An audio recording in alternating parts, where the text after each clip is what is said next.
Non, pas en liberté dehors. Ils sont en liberté quand je suis là et tout ça, sous surveillance.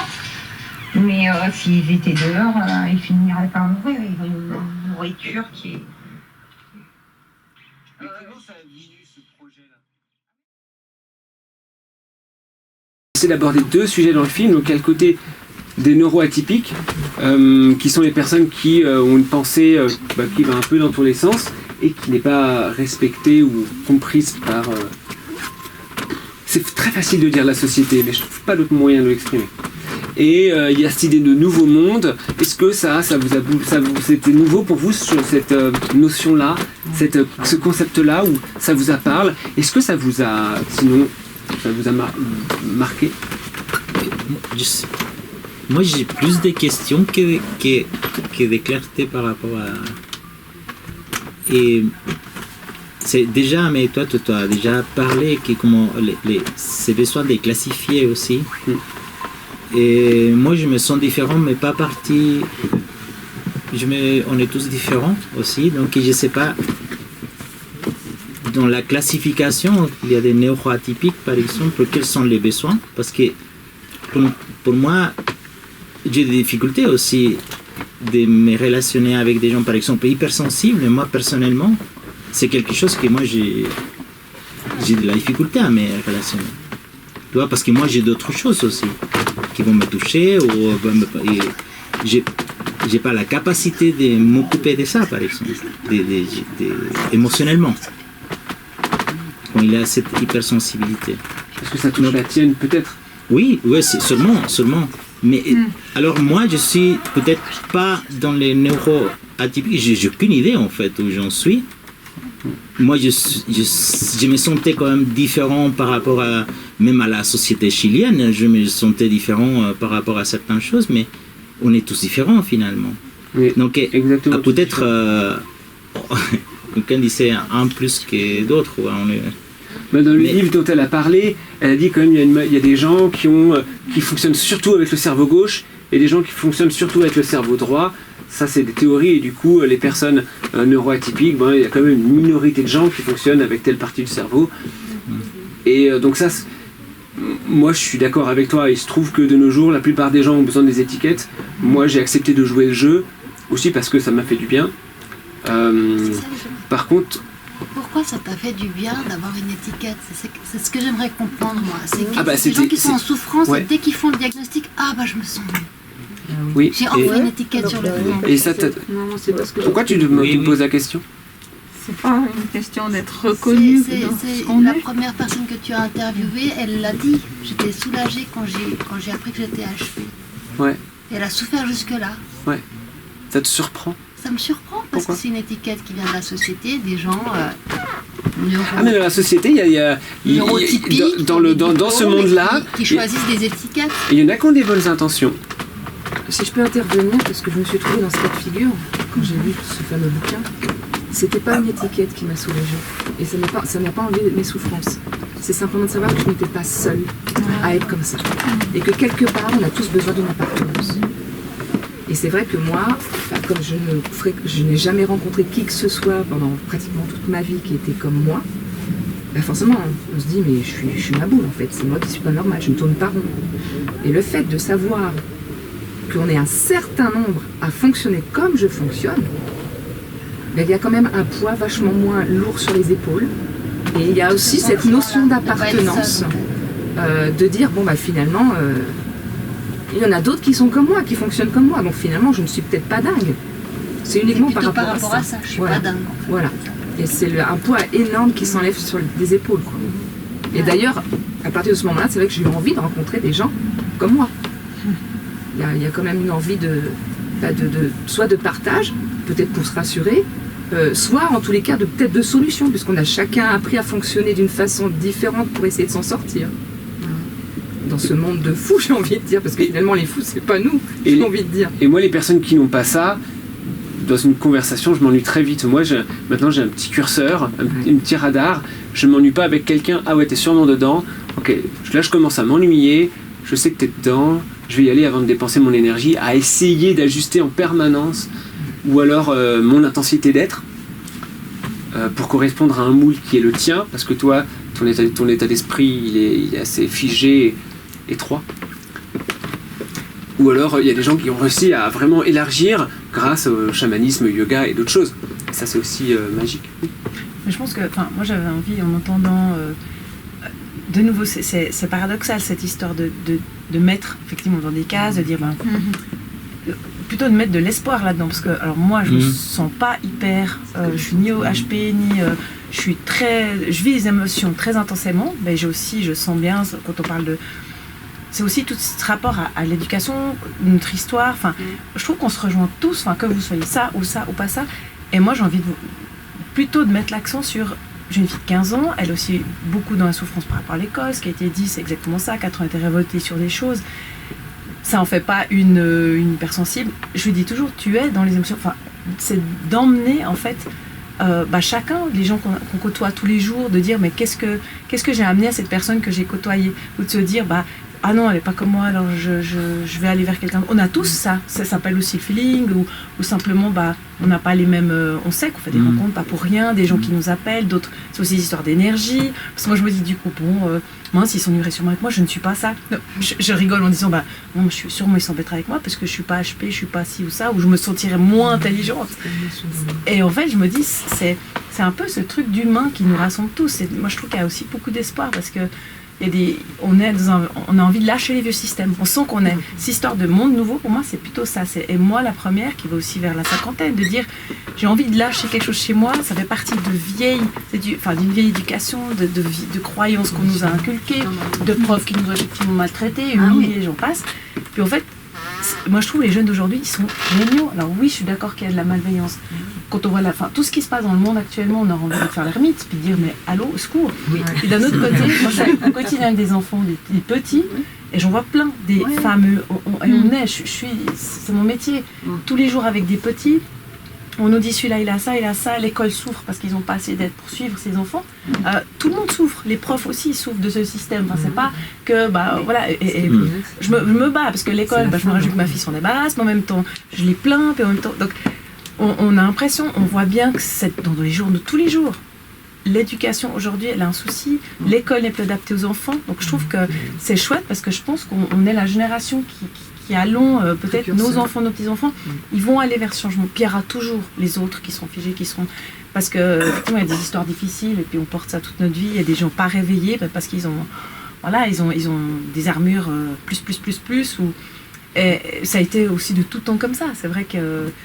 Mais moi je trouve magnifique de pouvoir se dire on est tous dans une sensibilité quoi qu'il en soit. Puis il y en a qui savent juste pas, sans qu'ils soient hyper, ils sont peut-être juste dans une normalité, mais ils n'ont même pas accès. C'est vrai, ces gens qui sont dans on parle de matérialisme, elle disait, moi je ne compterais pas quelqu'un qui a une grosse voiture. Ça m'a fait rire parce que oui, ça nous travaille. Souvent on en parle, puis il y a un bout, je dis, ça vient toucher quoi chez toi, etc. Puis il y a des gens tellement chauds comme ça, on devait dire, ah non, mais il est hyper chaud en fait, puis il est hyper sensible. Il a une grosse bagnole, mais puis il a un poste de 4, et on aime beaucoup de ce genre de discussion en disant, mais est-ce que ces gens peuvent pas aussi.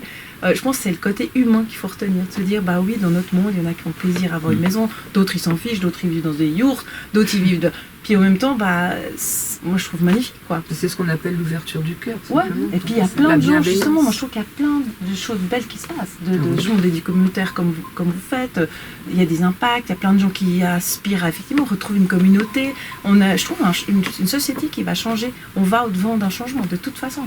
Puis peut-être on ne verra pas tout, mais dire yes, c'est beau, quoi. Enfin, vraiment. Mais déjà les jeunes, moi je vois la génération de ma fille elle a 30 ans, mais ceux de 20 ans, ils ont plus le même esprit pour travailler. Nous, on a travaillé, on était génération horrible, consommation, c'est-à-dire tu travailles, ça te plaît pas, tu changes, allez next, et puis tu consommes, et tu balances. En fait, et quand je vois les générations, ma fille, elle est artiste, elle vit en Allemagne, elle vit elle rassemble, elle partage, elle a des pensées, et je vois que les plus jeunes encore, ils se disent comment je vais bosser, comment je vais partager, et puis un boulot, ça ne sera pas pour une vie, je vais travailler pendant X temps là, je vais vivre pour... ça change. Mais ce que j'ai aimé aussi vers l'interview que tu as fait, le premier, celle qui garde les animaux, et qui dit qu'est-ce que j'aimerais qu'on enseigne à l'école et qu'on ne nous apprend pas. On ne nous apprend pas ça. Et nous, on peut le faire tous les jours. Qu'on rencontre. Elle a dit une chose importante, l'empathie. Mais on ne nous apprend pas d'aimer. Et ça, c'est la chose, c'est la base. C'est d'aimer. Non ? Et puis d'accueillir la différence. L'accueillir. La tolérance. Il se trouve que il y a beaucoup de gens, si on met aucune catégorie, la plupart des gens, si on met pas de mots sur cette différence, ils n'arriveront pas à l'accueillir. Aussi parce que ça fera résonner leurs propres blessures. Tu vois, de nouveau, je mets une catégorie. Donc, moi, j'ai aussi retourné ce sujet dans tous les sens et j'ai réalisé, moi, c'était difficile de mettre des mots parce que j'étais contre les étiquettes. Après, j'ai réalisé, mais pourquoi j'ai du mal aux étiquettes ? J'aime pas qu'on m'étiquette. Donc, ce film, je pouvais pas le dire dès le début. C'est un chemin de guérison pour moi. Mais je suis arrivé au point où les humains, ils ont le langage, et le langage, ça sert à poser des mots, pas pour s'enfermer dedans, pour ouvrir. Et donc moi, je les utilise dans ce sens-là, et ça m'appartient. Et puis c'est chouette que tout le monde puisse le voir autrement. Moi, cette différence, dans ce que je vois dans la rue, dans les écoles, dans les structures de l'enfance, je vois pas un spectre si large, toi. Pour moi, il y avait vraiment des enfants qui se conforment à la règle et qui se posent pas trop de questions, et des enfants qui se posent des questions et qui sortent. Moi, je vois ça. Mais ça ne veut pas dire que c'est la réalité, la vérité ou la réalité. Moi, je le vois clairement. Tu sais, ça m'a fait réfléchir depuis longtemps que je fais le parallèle maintenant à cette histoire de genre L, B, et je ne sais plus où on est maintenant. Oui. Et j'ai dit, mais pourquoi on doit étiqueter les gens comme ça ? Et je pense que c'est une étape de transition. Exactement. Je le vois comme une étape de transition où on a besoin d'identifier pour savoir où on est, pour passer à une chose que finalement la diversité, c'est normal. Et la diversité, c'est quelque chose, voilà, l'autre, il est différent, c'est un peu ce que tu disais, et puis on arrive à habiter comme ça. Et je pense, j'aimerais croire, en fait, que c'est une étape de transition vers quelque chose que cette nouvelle société ou une autre société où finalement les différents, on n'a pas besoin d'étiqueter les gens. Peut-être. Moi, quand tu parles justement tout ce qui est étiquette, moi ça ne me parle pas non plus parce que moi je m'adapte pas à l'autre, à celui qui est là ou à la situation qui est là. Moi je fais aucun effort pour m'adapter, je l'accepte. C'est tout. Et puis c'est avec une ouverture du cœur. Cette ouverture du cœur te permet d'accepter la personne ou la situation, aussi terrible qu'elle soit. Ça te permet de grandir. Mais moi, je m'adapte pas à l'interlocuteur, à la personne qui est désagréable en face de moi. J'accepte qu'il soit désagréable en restant moi-même, sans me faire bouffer. Moi, je pense qu'on est là pour apprendre ça. Parce que de vouloir changer ces gens, ces personnes, c'est une mission impossible. Ils ont aussi besoin d'amour. Ouais. Ils ont besoin d'amour. Dans le guerrier pacifique, il le dit. Hein. Oui. Les personnes qui sont plus difficiles à aimer sont ceux qui en ont le plus besoin. Ouais, ils ont besoin de coups de pied au cul aussi. Hein. Maman, ça va. Hein. Mais chacun le fait à sa manière, voilà. avec sa personnalité. Et je trouve que c'est aussi la place à sa personnalité. Moi, je trouve que sans effort, je fais un film. Si toi, sans effort, ton cœur est sourd, toi, sans effort, tu fais les coups de pied dans le cul. Mais sans aucune méchanceté. Ah non, avec amour. Non. Avec amour. Mais du coup, moi, le message, c'est de faire ce qu'on sent, le devoir de faire pour être intégré avec soi. Pas devoir par rapport à une autorité quelconque, mais envers soi-même. Moi, je me suis retrouvé en voyage à l'autre bout du monde à avoir des symphonies dans la tête et que je me dis, mais je suis juste avec mon sac à dos alors que là, je pourrais... Tu vois, c'était il y a 7 ans. Tu vois, j'ai pas avancé beaucoup en 7 ans, quoi. J'ai fait un film, vous voyez, le son, les poiraves. On s'en fout, mais ça j'ai pas. Je fais de mon mieux. Non, je suis pas fier. Ça va même s'améliorer.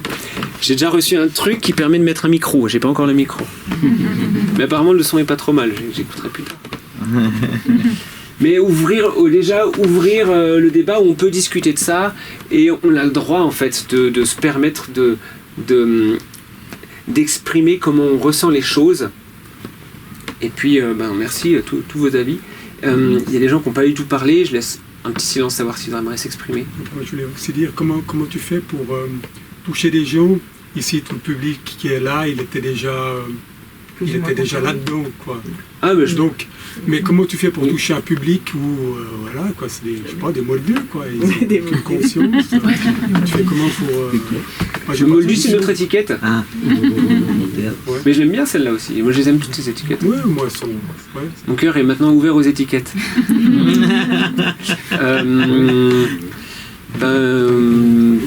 Tous ces écrits.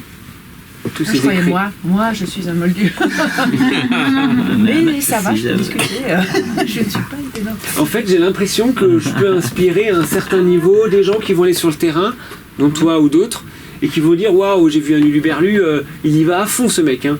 Et j'ai réalisé, je suis ok d'incarner le mec qui va à fond dedans, qui entre dans cette brèche, qui est un sujet comme le sujet LGBT, qui est un sujet hyper d'actualité, hyper tendu. Et je dis aux enfants, malheureusement, madame, si vous n'avez pas ce papier avec cette étiquette, l'enseignant n'acceptera pas de voir votre enfant comme un enfant différent. Et il va toujours essayer de faire rentrer un rond dans un carré. Avec ce putain de papier qui fait chier, cet enseignant, il va peut-être un peu s'enlever la merde des yeux.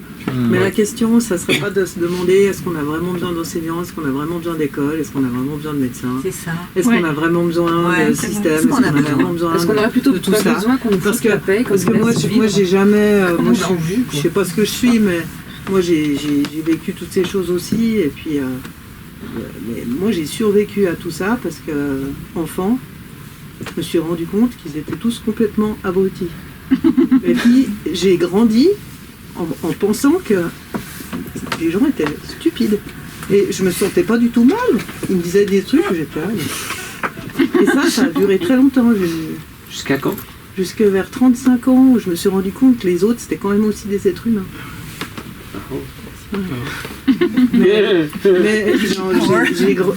non, mais il y a un truc comme ça. Et en fait, toute ma vie, j'ai cherché à échapper à ces gens qui n'avaient rien compris. En développement du potentiel en moi, en acquérant de l'autonomie et en décidant de, par exemple, justement, pas mettre les enfants à l'école, à la base, c'était le projet. Après, notre fille était dans une école alternative, parce que ça n'a pas été possible de faire autrement. Mais ce que je veux dire, c'est que si on n'est pas d'accord avec l'école, si on n'est pas d'accord avec les médecins, on n'est pas obligé d'y aller, on n'est pas obligé de les voir. Si on n'est pas d'accord avec ces choses, on peut développer justement, il faut créer un autre monde. Il ne faut pas forcément se replier sur des systèmes qui vont nous donner des espèces de passes, parce qu'en fait, ce que tu dis là, c'est que avec un certain papier, ton enfant, il va être accepté comme il est. C'est un peu comme un post-Covid, quoi. Et puis à la fin, le système, il change jamais, il se complexifie de plus en plus, et puis il devient de plus en plus illisible et étanche à la vie elle-même. Bon. Donc du coup, ça c'est une partie de mon discours. À côté, je dis à la maman, est-ce que tu peux pas t'organiser pour faire l'instruction en famille? Voilà, c'est ça. Et chaque personne que je rencontre, je dis, ouais, mais avec quelques coups de fil, je suis sûr que tu as d'autres parents dans la même situation, vous avez juste à vous regrouper et de faire une petite école informelle de 3-4 familles. Et c'est tout le modèle tribu que maintenant, j'ai maintenant la théorie, j'aimerais aller voir la pratique, que les humains, ils ont vécu en tribu pendant toute l'histoire de l'humanité, et petit à petit, à cause de l'agriculture, ça s'est rigidifié. Et que du coup, je vous refais la théorie, en gros, l'humain, comme tous les mammifères, il joue pour apprendre ce que c'est qu'être un adulte. Mais du coup, l'humain, comme il a beaucoup plus de choses à apprendre que les autres, son temps de jeu est plus long. Donc l'enfance est plus longue. Et puis, il se trouve que pour que l'enfant joue, il faut qu'il ait beaucoup de temps, il faut qu'il soit entouré par des adultes bienveillants qui ont confiance en lui et en sa bonne volonté. Et ça s'est dégradé petit à petit, mais il semblerait qu'il y ait une grosse chute depuis 50 ans. qu'on s'est dit que l'apprentissage, ça devait être quelque chose qui devait être apporté par l'adulte, et que pendant des milliers d'années, du coup, l'enfant, il apprenait spontanément en observant les adultes et en vaquant droite à gauche, jusqu'à qu'il ait spontanément envie de faire quelque chose. Du coup, en tant que mammifère, on joue pour apprendre. Et bon, moi personnellement, ça m'a fait très mal de lire ça, parce que du coup, je me suis dit, être éducateur, ça me saoule, parce que les éducateurs n'ont rien compris, ils ont fait des études, ils sont pas très, la plupart ne sont pas très ouverts d'esprit. Donc je reste dans l'animation avec les enfants. Donc l'animation, c'est amuser, encadrer, stimuler les enfants. Et depuis quelques semaines, je me dis, mais même ça, quoi. Alors du coup, j'ai fait une animation pour enfants aujourd'hui. Je me suis assis avec eux et on n'a pas fait grand-chose. Je rebondis, c'est juste génial parce que je suis donc éducatrice. Et c'est pour ça que je dis qu'on peut tous mettre une pierre à l'édifice parce que même dans le système, et moi j'ai vraiment accompagné ma gamine qui a 15 ans aujourd'hui qui va sortir de l'école où je lui dis tiens le coup, c'est les examens qui approchent, avec un discours de développer, finalement c'est aussi beaucoup les valeurs de chacun. Je pense qu'on peut peut-être rencontrer quelqu'un qui a ce haut potentiel ou autre, qui effectivement qui pourra être un peu... qui a été peut-être mal accompagné, puis comme vous parlez de Guilhem, qui malheureusement s'effondre, c'est super touchant et affligeant en fait, et de se dire mais d'autres enfants moi j'en côtoie avec plein justement qui sont justement atypiques, on voit bien des enfants, mais c'est juste magnifique le mélange de ce que les uns apportent aux autres, et moi j'ai une passion vraiment pour justement transmettre aux parents, c'est exactement ça.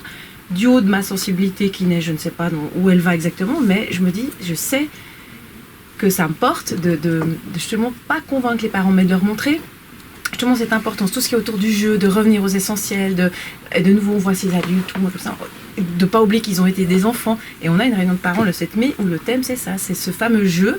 Et je vais faire l'introduction où justement c'est exactement ça, ce plaisir de revenir à jouer et de dire finalement... malgré, moi j'ai pas envie de subir, on peut décider de pas subir le système qu'on a autour de nous, parce que c'est effectivement compliqué de changer les autorités, parce que même un prof qui va faire bien, il est écrasé par la DGE machin. Alors eux c'est les pontes, comme ces belles émissions sur je sais plus ce film qui s'appelait Demain ou Hier ou je sais plus. Et on voit qu'ils décident, c'est des mastodontes, et on dit quoi, sans sa fesse, on dit on n'y arrivera jamais. Ça on se dit mais effectivement dans un petit système on peut amener, on peut être, effectivement on se dit est-ce que ça mérite qu'on soit en colère, est-ce que tout ça, est-ce qu'on peut pas nourrir tout ça autrement, et se dire voilà les enfants, puis effectivement les enfants c'est les adultes de demain, il y a énormément à faire avec eux, peut-être c'est les enfants votre futur là vous pourriez être active en fait, parce qu'on sème des graines. Moi des fois c'est hyper frustrant, ils ont 3-4 ans, d'une année après ils disent non je ne me rappelle plus, j'ai croisé avec les parents, ils disent je ne sais plus qui c'est. Puis voilà, il faut savoir pourquoi on le fait. Mais le problème justement moi que je rencontre à chaque fois, j'ai le potentiel mais j'ai pas le diplôme, et toutes les portes me sont fermées à chaque fois à cause de ça, alors que j'ai 20 ans d'expérience. Il y a peut-être une bataille ailleurs, effectivement, je pense que c'est, comme vous disiez aussi, les blessures de chacun, j'ai pas de diplôme, comme on arrive. Donc moi j'en suis là, et je me suis dit, bon, qu'est-ce que je peux faire d'autre ?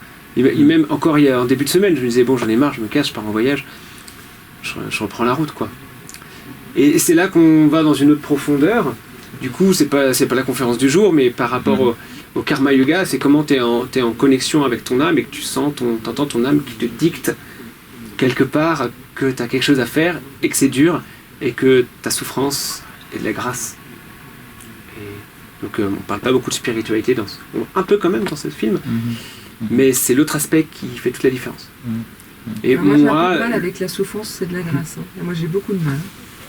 Parce que j'ai connu la souffrance, la grâce je l'ai pas beaucoup connue.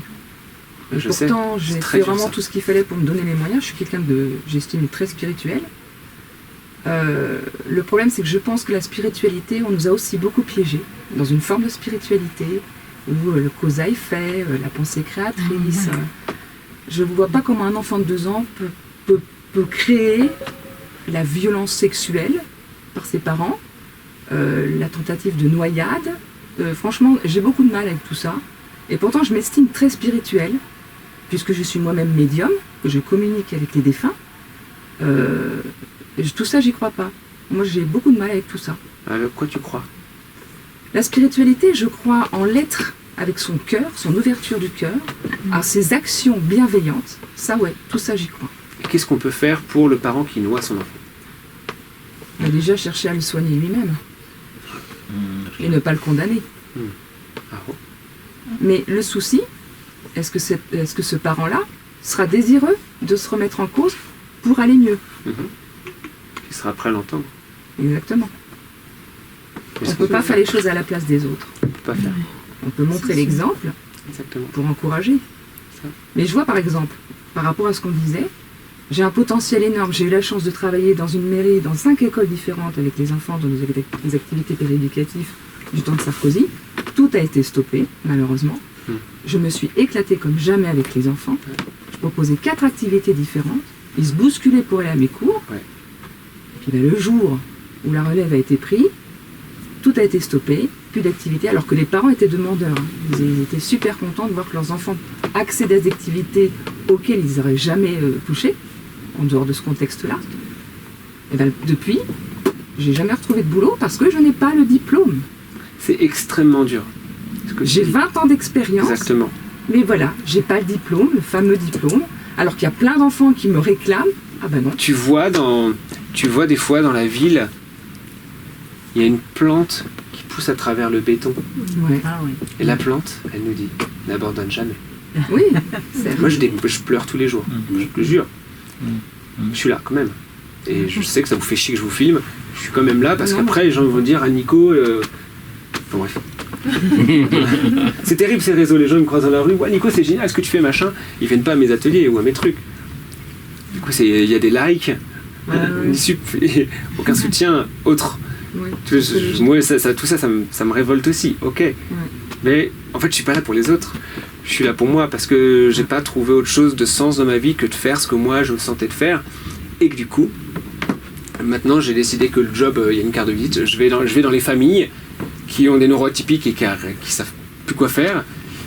Et voilà, ils ont entendu parler de moi, ils ont vu que j'ai ce regard parce que je me mets à la place de l'enfant. Et puis, du coup, ils m'appellent et moi j'ai envie d'aller dans les familles où, dans ce cadre-là, je me permets de le dire, voilà, moi je pense qu'il faudrait faire ça ou ça, mais je pose mon cadre. Et les parents savent qu'ils m'embauchent pour ça, parce qu'ils recherchent des outils. Et là, je peux vraiment semer des graines dans l'enfant. Dans ces cas-là, de proposer, je ne sais pas si c'est quel type d'activité, vraiment... La langue des signes, le modelage, la langue des signes. Franchement, moi je serais un parent, j'ai besoin de voir un papier. Perso, où j'ai mis ma fille à des endroits ou autres, j'ai jamais même pensé demander. Moi, c'était le feeling, le plaisir de l'enfant, et tous les parents, heureusement, ils sont encore connectés à ça. Ils peuvent être heureux, etc. Heureusement, le plaisir de leur enfant, de les amener. Moi, je fais aussi des ateliers dehors, toi aussi. Enfin, c'est rare qu'ils demandent. Mon fils, je peux voir. Vous marquez là, diplôme. C'est ça. Jamais ça m'est arrivé. Mon enfant, il a kiffé ou pas? Est-ce qu'il est bien? Est-ce qu'il se sent bien? Est-ce que... Non, mais ce que je trouve, c'est que tous les parents nous ont réclamé, hein, parce qu'il n'y avait pas que moi. Voilà. Ça, faut freelance. Et il y a nos peurs qui nous limitent, et puis il y a toute notre histoire de vie, et c'est comment on arrive à retourner dans notre système de vie. Moi, pour réaliser à quel point j'ai pas d'estime de moi-même, la dernière fois que j'ai projeté ce film, j'ai dit, ah ouais, les gens ils vont discuter entre eux, machin, la souveraineté, bah non. Je me suis mis en recul et là j'ai réalisé, aujourd'hui, bah non, j'allais prendre la parole, je suis devant vous, je me tiens le plus droit possible pour dire, je me chie à l'intérieur, je me chie dessus, j'ai peur que vous me jugiez. Je me dis, mais en fait non, mais je peux juste observer tout ce jeu, quoi. Tout ce jeu cosmique qui fait que mes parents m'ont conçu, vous voyez le délire. Et qu'il y a les étoiles qui m'influencent encore depuis le Big Bang. C'est ça le délire qui est cool aussi. Puis du coup, il y a un coach qui m'a dit, non mais la vie c'est un jeu, il n'y a pas d'enjeu. Ce genre de phrase, ça me débloque total, moi. Mais je retourne dans la merde, et puis hier j'ai repensé, ah ouais, il n'y a pas d'enjeu, il n'y a que du jeu. Ah bah c'est un jeu pour moi de parler aux gens. Il y a aussi une phrase toute simple, qui interpelle très profondément. Et si tu n'avais pas peur, tu ferais quoi? Si tu n'avais pas peur, tu ferais quoi? Tout simplement. Parce oui, alors de nos jours, il y a le truc, si tu étais millionnaire, qu'est-ce que tu ferais? Elle me travaille celle-là, putain. Mais elle est juste aussi, quoi. Si tu es millionnaire, bah ouais, mais en même temps, peut-être que je vous parlerai pas à vous, je sais pas. Mais c'est vrai, je crois que je l'ai convaincu. Vous n'avez pas peur de vivre, tout simplement. Bah, je l'ai mis sur ma carte, mais on m'a dit que c'est négatif. Ah bon? N'aie pas peur de vivre. C'est c'est une négation. C'est pas négatif, c'est une négation. Faut arrêter d'écouter ce que disent les gens. Et du coup, voilà, non, mais c'est cool. J'ai fait l'expérience. J'ai mis, ou vie. Mais en tout cas, cette carte de visite que j'ai sortie, ça n'a pas marché. Et du coup, la personne qui m'a dit, mais Nico, peut-être tu l'as formée en négatif, j'ai fait, c'est C'est pour ça que ça marche pas. Plutôt rayonne ta différence, un truc comme ça, tu vois. Et j'ai pas envie de mettre les étiquettes, mais on constate bien sur le terrain qu'il y a des enfants qui sont différents. Oui. Mais si ça a du sens, c'est vrai. Et l'humain, il fait ça, il met à gauche, à droite, c'est noir, c'est blanc. On est fait comme ça. On a besoin de classifier les choses. Mais peut-être qu'on a justement besoin de ces étiquettes pour montrer toute cette diversité, pour partir dans une autre extrême, pour finalement arriver à un juste milieu, puis à comprendre que ces différences feront à terme la richesse. Peut-être aussi que on se prend un peu trop le chou avec tout ça. On devrait. Moi, je pense qu'on devrait élever nos enfants en leur expliquant qu'ils n'ont pas de compte à rendre à qui que ce soit. À part ceux qui les aiment et qui les aiment. Oui, cette souveraineté dès le bébé. Des tout petits, quoi. Alors du coup, on peut pas, parce que dès petits, on respecte pas notre consentement. C'est un des sujets, le consentement dès le bébé. On peut élever des enfants en respectant. Ah non, on peut. Mais de nos jours, les enfants qui ont ce respect, moi dans ma vision, c'est 1%. Vraiment 1%.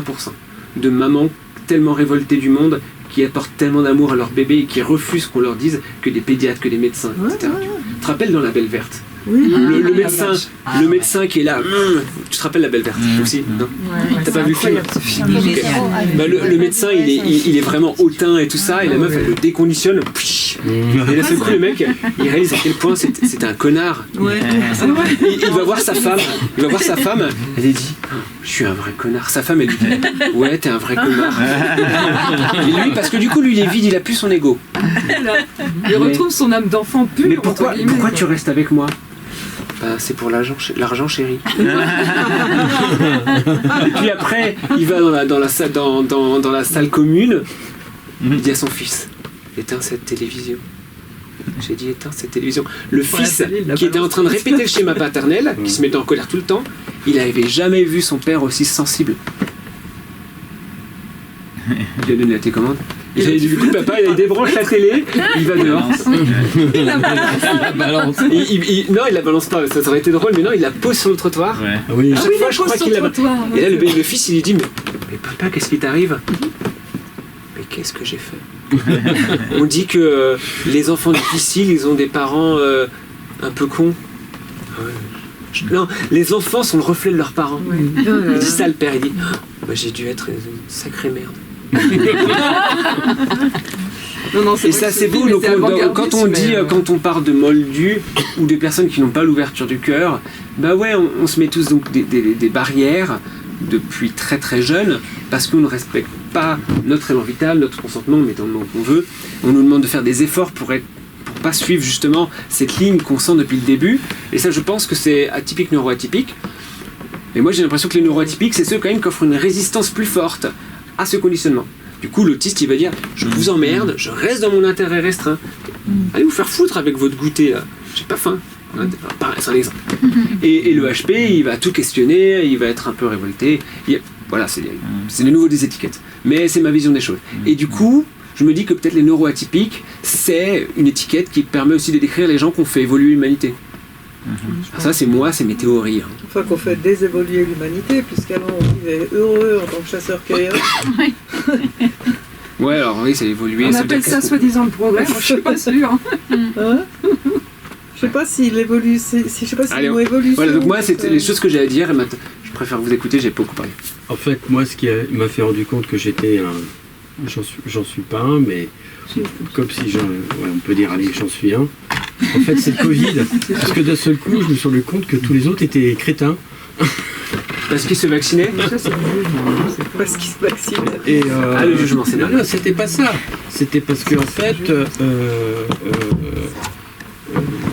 je voyais, c'est comme vous venez de le dire dans la soirée, sur les autres sous MK Ultra, totalement conditionnés, totalement manipulés, et incapables d'avoir du discernement. Et je me suis dit, mais il y a un truc, quoi, je suis le seul, c'est ce qu'a dit à l'instant ma compagne, c'est-à-dire, mais c'est moi qui suis fou ou c'est les autres? C'est-à-dire que là, je me suis rendu compte qu'il y avait quelque chose qui, ouais, ok. Et cette différence, justement, j'en ai fait une force. C'est-à-dire que dans ma profession, le fait d'avoir été formaté, d'avoir fait un parcours académique et d'avoir eu des connaissances, ok. Mais d'avoir eu j'ai la chance de travailler en France et en Suisse, du coup d'avoir deux façons différentes de travailler dans le bâtiment. Et en fait, ça m'a permis d'en faire une force. C'est l'inverse. C'est-à-dire que quand on te dit ouais, t'es pas dans le moule, et ben en fait justement, je suis incorruptible. Je suis pas dans le moule. Mais t'arrives quand même à être assez dans le moule pour avoir un poste dans une entreprise, on dirait. Oui, parce que justement, oui, mais parce que je suis pas aussi HP. C'est-à-dire que j'ai un statut d'HP, mais j'arrive à, on va dire, à par la ruse ou à rentrer dans le système et du coup à rester toujours quand même, comme tu dis, ancré. Est-ce qu'ils reconnaissent ça, tes collègues, tes responsables ou pas? La personne avec qui je travaille, oui. Parce qu'il est assez intelligent pour comprendre que la force, c'est les cerveaux qui se multiplient, c'est-à-dire que les intelligences. Donc il a cette compétence d'avoir été dans du management et de se dire... Alors que non, dans d'autres entreprises où j'ai été totalement... Est-ce que tu penses que si tu avais été une femme, ça aurait été différent tes expériences? Je peux pas dire. Ça, là, c'est... Sans doute. Mais après, il y a tellement de diversité, de caractères différents. Je pense pas... c'est un métier où il y a très peu de femmes, donc c'est compliqué. Après, là, à un moment, dans la vidéo, il y a une des personnes qui parle du pervers narcissique. Bon, ben moi, j'ai eu la même chose au travail. C'est-à-dire un type totalement... qui, plus j'étais compétent, plus pour lui, j'étais un danger. C'est-à-dire que, moi j'ai des compétences qu'il n'a pas. Et comme il n'était pas assez intelligent pour utiliser mes compétences, en fait, il m'a pris pour quelqu'un dangereux. Donc, il a fait en sorte de me licencier. Donc ça, c'est la Et société. les profs, c'est ce qui se passe quand ils voient un enfant un peu différent à l'école. C'est un peu le même genre de fonctionnement. Je pense que c'est la même chose. C'est la même chose. Moi, j'en parle parce qu'il y a une fois par semaine, j'ai un coup de fil de parents qui me racontent et c'est à peu près toujours la même histoire. Ouais. Je me demandais justement ce que tu fais pour ces enfants qui sont dans le système. Quoi. Il y en a quand même plein qui sont dans le système et qui souffrent. Quoi. Ils savent qu'ils sont différents. Est-ce que tu les apprends? Comment est-ce qu'on pourrait faire pour qu'ils aient aussi cet espace de parole et d'écoute? Ok, et super. Pas qu'ils souffrent trop longtemps. J'ai commencé vendredi avec une famille et maintenant j'ai ma propre manière de fonctionner qui est toujours la même. Déjà, bâton de parole avec une roue des émotions où je montre l'exemple. Deuxièmement, je leur montre le diagramme des intelligences multiples. Et je sais que l'enfant, il m'écoute pas forcément, mais que ça rentre quand même. Que être intelligent, c'est pas une chose. Donc les intelligences multiples, il y a l'intelligence des maths, l'intelligence du sport, de la nature, du connaissance des autres, connaissance de soi, l'intelligence spirituelle. Et du coup, je leur présente ça, déjà, pour qu'ils sachent que s'il y a un adulte qui leur dit « t'es pas intelligent » ou ils se sentent nuls, déjà, non. Que dans l'espace de leur mental, il y a un adulte qui est reconnu, qui leur a dit c'est pas ça. Et il y aura deux adultes qui vont leur dire c'est ça. Hein. T'es nul en maths, t'es pas intelligent ou je sais pas quoi. Donc déjà redonner confiance, et ça prend beaucoup de temps la confiance et l'estime. Et du coup tu parles d'être malin, et ben moi j'arrive à être malin dans ce genre de cadre pour dire les choses à l'enfant, et je sais que les parents l'entendent, ou je fais le contraire, je dis un truc aux parents et je sais que l'enfant l'entend. Et c'est des petites astuces. Donc je commence par ça, et après j'essaye de montrer à l'enfant que je suis dans son camp, que je suis là pour son bien, qui peut baisser la garde. Donc dans les paramètres HP, il y a l'hypervigilance. Peut-être ça vous parle. Je suis là, qui va me juger, qui va me faire du mal, parce que je sais que les adultes qui ne sont pas de confiance, c'est tous des crétins. Et leur dire, non, moi je suis un adulte valable. Jana Inal en parle très bien, les adultes qui ne sont pas valables, droit dans leurs bottes. Et c'est-à-dire que l'enfant, il va me tester, peut-être, pour voir si je suis droit dans mes bottes. Et là, même s'il me tape, je vais lui montrer tellement d'amour qu'il va me respecter. Ça m'arrive régulièrement. Même tout à l'heure, dans mon animation, un enfant, j'ai pas compris. J'ai fait une blague, j'ai fait vraiment le clown, il m'a pris là, il m'a fait comme ça. Moi j'ai interprété, ok, cet enfant, ça le met mal à l'aise que je fasse le clown, et il me le fait comprendre comme ça. Et je lui ai dit, mais avec tellement d'amour, mais là, comme tu le fais, ça m'a fait mal. Un truc comme ça. Mais à l'intérieur, j'avais envie de le baffer, quoi. Eh putain, là, tu sais qui je suis, moi? Moi, j'aide les enfants, et t'es qui, toi? C'est hyper drôle. Donc il y a le cadre familial où je peux apporter des choses et le cadre animation où je peux aussi apporter autre chose. C'est-à-dire que l'enfant, il a un comportement qui sort de la norme et je le tolère. Et en même temps, des fois, je sais mettre ma limite. Et donc vendredi, cet enfant que j'accompagne en famille, il parlait très vite. Je lui dis avec beaucoup d'amour, écoute, tu parles hyper vite, j'ai pas bien compris. Est-ce que tu pourrais répéter? Parce que moi, quand j'étais petit, je parlais vite et je connais son fonctionnement. Et je sais qu'il n'y a pas d'autre moyen de l'aider que se faire ce petit geste-là, quoi. Qui des fois me prend une énergie folle. Parce que tu as envie de lui dire, oh putain, tu m'épuises, tu parles trop vite. Attends, là je n'ai pas compris. Est-ce que tu pourrais répéter? Et même je tends l'oreille, j'exagère, je fais vraiment du théâtre en fait. Ah ouais, c'est ça que tu veux dire. Ah, je comprends maintenant. Et après, du coup, au final, je le connais à peine, mais il m'a abordé une situation du quotidien. Ah ouais, c'est ça qui s'est passé. T'as ressenti quoi? T'attendais quoi de ton copain? Ah ouais. Et du coup, j'ai mis en scène sa situation à l'enfant. Mais du coup, au lieu d'être...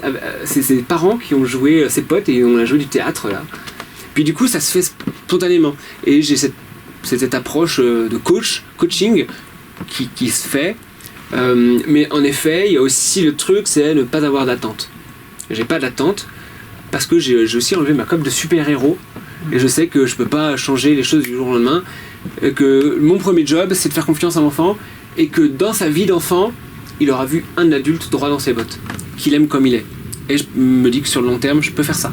Est-ce que tu estimes que tu as la capacité de te mettre à la place de l'enfant? Il y a des... pas tous, mais beaucoup. Je ressens vraiment ça, ouais. Et de ressentir, là, de quoi il a besoin. En étant humble, que je peux me tromper. Parce que, en fait, quand on se trompe, on apprend. Donc c'est aussi génial de se tromper. Quand on arrive tout de suite, et pour moi c'est ça le job d'éducateur, c'est que tout de suite tu t'ajustes. Ah ouais mince, j'ai fait une connerie. Ou un autre adulte ou un autre enfant me fait réaliser que j'ai fait une connerie. Tout de suite, je m'ajuste. Merci d'être venu. Et ça c'est chouette. Mais en effet, ouais, j'ai réalisé cette compétence-là et je me suis dit, du coup, comment je peux en faire un job? Moi, j'aurais une question à te demander, justement, du fait que tu essayes de te mettre au service de l'enfant pour son ouverture, parce que finalement c'est ça, son espace. Ce n'est pas Louis Mange. Est-ce que il a été difficile pour toi, ou il est difficile pour toi, de savoir créer cette dimension pour l'enfant ne l'ayant pas eu toi-même? Oui, alors moi, ce qui se passe, c'est que j'ai trouvé ça en voyageant. Quand j'ai voyagé et que j'ai vu des gens qui m'écoutaient, qui me parlaient avec bienveillance, qui aussi des gens qui en étaient là où j'en suis dans ma vie maintenant, parce que, je sais pas si ça vous est arrivé, mais là, ça le coup, tu fais du woofing, et c'est un mec qui a fait du yoga depuis 20 ans, puis qui a fait du chamanisme, ou des gens qui sont dans des cercles ayahuasca, ou qui sont des hindous, ou peu importe, mais d'un seul coup, ils sont tellement avec amour, et tu fais... Et enfin, moi, j'ai fait on a le droit d'être aimé. Quelle surprise! Donc moi, mon ouverture du cœur a commencé dans les communautés Rainbow. Donc ce qui se passe dans l'univers émergence, ça se ressemble pas mal. Et donc moi, le premier Rainbow où je suis allé, où j'avais 23 ans, j'ai fait punaise, je me sens comme un poisson dans l'eau. Mais c'est possible. C'est les mots que je mets maintenant. Mais du coup, c'est trop bien. Tu peux te mettre à poil, tu peux faire des câlins, tu peux ne rien faire, tu peux cuisiner, tu peux aider les gens, tu peux parler aux gens, tu peux jouer de la musique. Tu peux parler aux gens de ce que tu veux quand tu veux. Et puis, tu es en pleine nature, quoi. Donc, il y a toute une partie où j'étais en voyage, où j'ai fait des conférences sur tout ça. Le livre, moi, sur le voyage et l'intuition, je l'ai encore ramené. Il m'en reste 4 depuis 10 ans. Et du coup, maintenant, je suis parti dans ce truc d'éducation parce que, je me suis inspiré de ça. Vraiment inspiré de ça. J'ai respiré tout ça comme en voyage. Et après un temps, je souffle. Ah j'avais pas trouvé ces mots plus tôt. Merci. Et entre-temps, je continue, quoi. J'ai rencontré un maître spirituel, orienté dans l'hindouisme et le chemin de la bhakti, la dévotion. Ça a commencé il y a 1 an, je l'ai rencontré le mois dernier, et puis je continue moi-même mon chemin là-dedans, et de sentir l'ouverture du cœur qui est tellement infinie. Donc je continue aussi de recevoir pour mieux souffler. En restant humble. Parce que oui, en effet, il y a beaucoup de gens qui soufflent, il y a beaucoup de gens qui respirent. Quelle est ma place dans le cosmos? avec en prenant conscience de tout ce que j'ai pas reçu et que je ne peux pas corriger. On ne peut pas changer le passé. Le mental, il est toujours là, hein, il veut toujours changer le passé, le mental.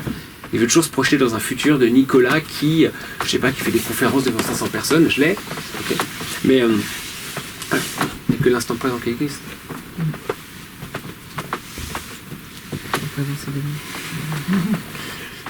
À nouveau, je laisse un silence pour les personnes qui ne vont pas parler, qui sont peut-être timides.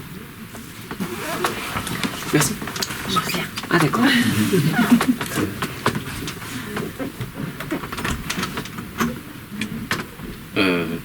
Moi j'ai encore un truc à dire, c'est vrai que les HP ou peu importe le nom qu'on leur donne ont beaucoup de mal à mentir ou utiliser la ruse ou la manipulation. Oui. Parce que pour eux c'est quelque chose qui est pas du tout acceptable. Mais le souci c'est que dans notre évolution, quand on est confronté à des prédateurs, il y a deux façons de réagir, c'est-à-dire dans la nature, ils utilisent la ruse, les animaux, ils utilisent la manipulation, peut-être pas le bon terme, mais la ruse, ils utilisent plein de techniques de stratégie pour leur survie. Et du coup, le HP a du mal à se protéger de ce type parce que le prédateur, c'est un terme qui existe aussi dans le monde des humains, quoi. Et il a du mal à utiliser la ruse. Et pour lui faire de façon, parce que c'est aussi quelque chose qui va être dans la bienveillance, du bon côté, quoi. Et je peux apporter un éclairage. Et il y a beaucoup à... Donc le fonctionnement hyper empathique, c'est qu'on va toujours le mettre les autres en premier avant soi. C'est le mauvais côté de l'hyper-empathie. Quand tu es hyper empathique et tu es dans un cabinet de médecine chinoise, mettons, ton hyper-empathie, elle va être géniale, elle va être super. Mais dans la vie de tous les jours, si tu es face à des personnes qui ont qui génèrent de la négativité, tu vas les mettre avant toi. Donc il y a deux phénomènes. Il y a le fait d'être dans son corps. Donc j'aime bien Marion, elle le dit très bien, là il y a ce truc. J'étais pas dans mon corps. Moi j'ai lu ça à 25 ans dans un livre dans la médecine bouddhiste tibétaine. Ils appellent ça la perte de l'âme. Et moi quand j'ai ressenti que, tu vois, je dis souvent ça. Cette façon de parler, la première fois que je l'ai entendu, j'ai fait ah waouh, c'est moi, je suis capable de ça. Tu vois, j'étais en rainbow, j'avais 25 ans.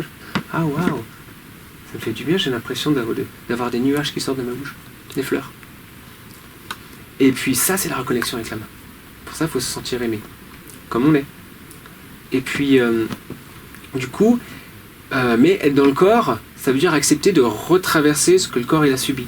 Ça, bon, ceux qui connaissent Vipassana, vous savez que c'est ce qui se passe dans ce genre de processus-là.